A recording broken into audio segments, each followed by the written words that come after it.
This is one of the questions sent by the students.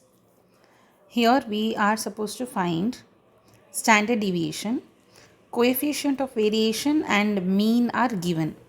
So the formula for coefficient of variation is standard deviation divided by mean.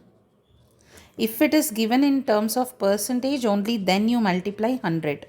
Otherwise, coefficient of variation, you can take it as only standard deviation by mean also. So if it is given in terms of percentage, multiply 100, otherwise no.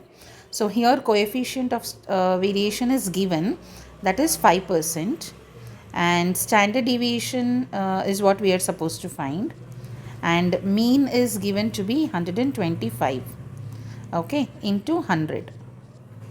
So here if you divide this by 25, 25 fours are, and this is 25 fives are, so 4 by 5. So standard deviation is 5 into 4 by 5 goes to the left hand side, it becomes 5 by 4. So this is 25 by 4.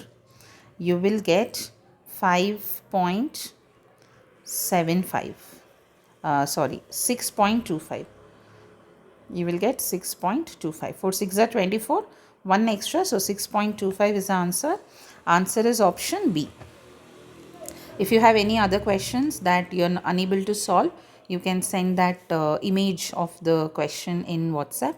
I will try to post the solution as soon as possible.